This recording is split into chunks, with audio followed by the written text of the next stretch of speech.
Hello నమస్తే నేను అశోక్. ఆంధ్రప్రదేశ్లో లిక్కర్ కేసుకు సంబంధించి ఏం జరుగుతుందో ఏంటో తెలియదు కానీ మీడియాలో మాత్రం రోజుకో కొత్త చర్చ, రోజుకో కొత్త ప్రచారం జరుగుతూ ఉంది.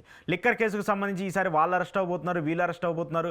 లిక్కర్ కేసు నిందితులుగా రిమాండ్లో ఉన్నటువంటి వ్యక్తుల్ని సిస్టు విచారించినటువంటి నేపథ్యంలో జగన్మోహన్ రెడ్డి పేరు చెప్పేశాడు. మరో వారంలో జగన్మోహన్ రెడ్డి అరెస్ట్ కాబోతున్నారంటూ కూడా ఈ పెద్ద ఎత్తున కొన్ని మీడియా ఛానల్స్ సోషల్ మీడియాలో ఉండేటువంటి యూట్యూబ్ ఛానళ్ళు, కొన్ని పత్రికలు పెద్ద ఎత్తున ప్రచారం చేస్తూ ఉన్నాయి.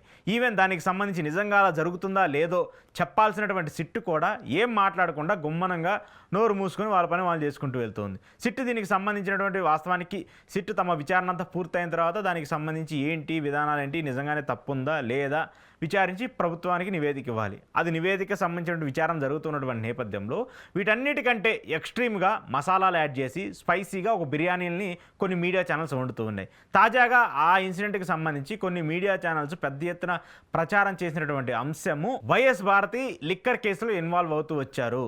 వైఎస్ అనిల్ రెడ్డి అంటే జగన్మోహన్ రెడ్డి సోదరుడు ఎవరైతే ఉన్నారో ఆయనకి సంబంధించిన కంపెనీల్లో ఇటీవల ఈడీ సోదాలు నిర్వహించినటువంటి నేపథ్యంలో సిట్టు కూడా దానికి సంబంధించి ఈ లిక్కర్ కేసులో ఆయన పాత్ర ఉందని చెప్పేసి పెద్ద ఎత్తున ప్రచారం జరుగుతున్నటువంటి అంశానికి సంబంధించి విచారణ చేసినటువంటి నేపథ్యంలో అనిల్కి సంబంధించి ఈ లిక్కర్ కేసులో ఆయనకి ఇన్వాల్వ్మెంట్ ఉన్నటువంటి చెప్తున్నటువంటి అంశానికి సంబంధించి భారతికి కూడా ఈ అంశంలో సంబంధం ఉంది. భారతి కూడా ఇన్వాల్వ్ అయిపోయి లిక్కర్ కేసుకు సంబంధించిన 3,500 కోట్లు ఏదైతే ఉన్నాయో వాటన్నిటినీ కూడా విదేశాలకు మళ్లించడంలో భారతీయ సిమెంట్తో కావచ్చు, లేదంటే మిగతా డొల్ల కంపెనీలు క్రియేట్ చేసి వాటన్నిటినీ కూడా ఇతర దేశాల్లో పెట్టుబడులు పెట్టే విధంగా కూడా ప్రయత్నాలు జరుగుతూ వచ్చాయని చెప్పేసి మీడియా పెద్ద ఎత్తున ప్రచారం చేస్తుంది. సరే, దీనికి సంబంధించి భారతి గారు అంటే ఖచ్చితంగా ప్రతి ఒక్కరు కూడా జగన్మోహన్ రెడ్డి గారి సతీమణి గురించే మాట్లాడతారు.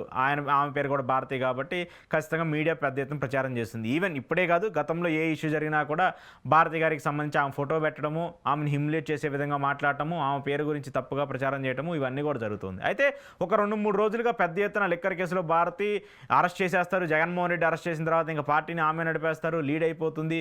అరెస్ట్ చేయడానికి ఈడీ కూడా వచ్చేసింది, ఈడీ ఇన్వాల్వ్ అయిపోయింది కాబట్టి ఇంకా అసలు బెయిల్ కూడా వచ్చే పరిస్థితి ఉండదు. ఇలాంటి చర్చలన్నింటినీ కూడా మనం 2-3 రోజులుగా పెద్ద ఎత్తున చూస్తూ వచ్చాం. అయితే ఇంత పెద్ద ఎత్తున వివరాలు, ఇంత పెద్ద ఎత్తున వాస్తవాలు తెలియకుండా, నిజాలు తెలియకుండా ప్రచారం చేసినటువంటి మీడియా ఛానల్స్ ఈరోజు ఒక కంక్లూజన్ ఇచ్చాయి. ఏం కంక్లూజన్ ఇచ్చాయంటే ఈ లిక్కర్ కేసుకు సంబంధించి మనం పెద్ద ఎత్తున భారతి అని చెప్పేసి మెన్షన్ చేస్తూ వచ్చాం కదా, ఆ భారతికి సంబంధించిన వివరణ ఏంటి అంటే ఈ లిక్కర్ కేసుకు సంబంధించి ఉన్నటువంటి వ్యక్తి భారతి కాదు. ఆ భారతి వేరు, ఈ భారతి వేరు అంటూ కూడా ఈరోజు ఆంధ్రజ్యోతిలో ఒక పెద్ద పేపర్లో చిన్న కాలంగా ఒక 4 లైన్లు రాసుకుంటూ వచ్చారు. వాళ్ళు రాసుకొచ్చింది ఏంటి అనేది కూడా నేను మీకు చూపిస్తూ ఉన్నాను. ఆ భారతీరెడ్డి వేరు గత వైసీపీ ప్రభుత్వంలో జరిగిన భారీ మద్యం కుంభకోణాన్ని దర్యాప్తు చేస్తున్న ప్రత్యేక దర్యాప్తు బృందం అంటే సిట్టు వైఎస్ అనిల్ రెడ్డి సంస్థల నివాసాల్లో ఐటీలో సోదాలు చేసింది. 2 కంపెనీలు డైరెక్టర్గా ఉండి వైదొలిగిన వైఎస్ భారతీరెడ్డి మాజీ సీఎం వైఎస్ జగన్మోహన్ రెడ్డి బంధువు అని తెలిసింది.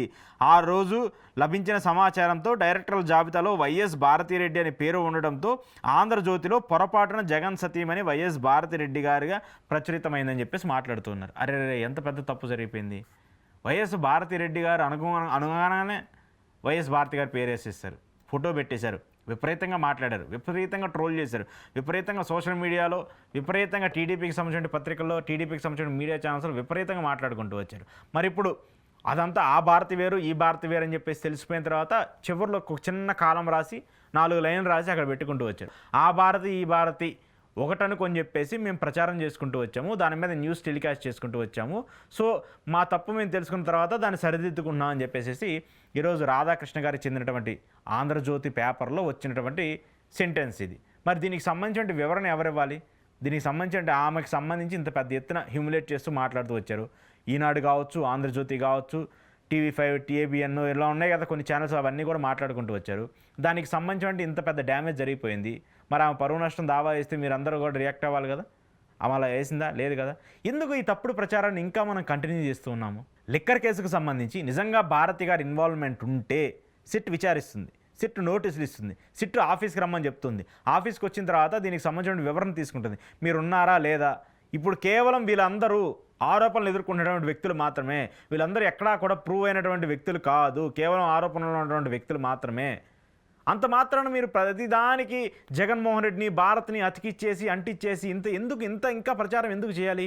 జగన్మోహన్ రెడ్డి ఓడిపోయాడు బాబు. జగన్మోహన్ రెడ్డి 11 స్థానాలకు పడిపోయాడు. మన కూటమి పార్టీకి 164 స్థానాలు వచ్చాయి. ఐఎమ్ రిపీటింగ్, మన కూటమి పార్టీకి 164 స్థానాలు వచ్చాయి. ఇక మీరు ఆ ట్రాన్స్ నుంచి బయటకు వచ్చేసేయండి. ఆల్రెడీ అధికారంలోకి వచ్చి 164 స్థానాలతో ఇంకా మనం 30 ఏళ్ల పాటు రాజకీయం చేస్తాం, ఇంకా మనం 30 ఏళ్ల పాటు అధికారంలో ఉంటామని చెప్పుకున్నటువంటి పార్టీలు పదే పదే ఇంకా వ్యతిరేకంగా ఉన్నటువంటి ఒక పార్టీ మీద, పడిపోయినటువంటి ఒక పార్టీ మీద ఇంత పెద్ద ఎత్తున ప్రచారం చేయడం ఎందుకు? అసలు లిక్కర్ కేసుకు సంబంధించి అన్నీ మాట్లాడాల్సినటువంటి సిట్టు కంటే ముందే మీరే మాట్లాడేస్తూ ఉంటే ప్రజలు ఏది నమ్మాలి? మీరు ప్రచారం చేసేటువంటి వార్తలన్నీ అబద్ధాలని చెప్పేసి ఆల్రెడీ జనాల్లోకి ఒక ఇండికేషన్ వెళ్ళిపోయినా కూడా ఇంకా అయినా పర్లేదు, మనం మసాలాలు అద్దేద్దాము, దాని మీద కొత్తిమీర చల్లుదాము, కరేపాకు చల్లుదామనే విధంగా మీరు చేసేటువంటి ఈ వ్యాఖ్యలు, ఈ ప్రచారాలన్నింటినీ కూడా జనాలకు చిరాకు వచ్చేస్తుంది. ఇప్పుడు ఆవిడ పరువు నష్టం దావా వేస్తే మీ మీద ఏం చేస్తారు? డెఫిమేషన్ కేసు వేస్తే ఏం చేస్తారు? దానికి రెస్పాన్స్ ఇవ్వాలి కదా. మరి పట్టించుకుంటే అలానే ఉంటాయి, పట్టించుకోవట్లేదు కాబట్టే మీరు ఇలా మాట్లాడుతున్నా, ఇంత పెద్ద ఎత్తున ప్రచారం చేస్తున్నా ఇలా జరుగుతూ వస్తుంది. సో కాబట్టి ఈరోజు ఏదైతే ఈ లిక్కర్ కేసుకు సంబంధించి వైఎస్ భారతి గారికి సంబంధించి ఆమె ఇన్వాల్వ్ అయిందని చెప్పేసి 2-3 రోజులుగా ప్రచారం జరుగుతూ ఏదైతే వస్తుందో ఆ భారతి వేరు, ఈ భారతి వేరు. ఖచ్చితంగా భర్తకు సంబంధించి ఏమైనా కంపెనీలు ఉన్నా, భర్తకు సంబంధించిన ఆస్తులు ఏమైనా ఉన్నా భార్యకు సంబంధించి ఖచ్చితంగా వాటా ఉంటుంది, ఆమె కూడా ఇన్వాల్వ్ అయి ఉంటారు. దాంట్లో తప్పేముంది? మీ కుటుంబానికి సంబంధించో, లేదంటే చంద్రబాబు నాయుడు గారు ఉన్నారు, చంద్రబాబు నాయుడు గారికి సంబంధించి హెరిటేజ్ సంస్థ ఉంది ఆయన కంపెనీకి, కానీ ఇప్పుడు ఆయన డైరెక్టర్గా లేకపోవచ్చు. ఆ డైరెక్టర్ బాధ్యతలు ఎవరు చూసుకుంటున్నారు?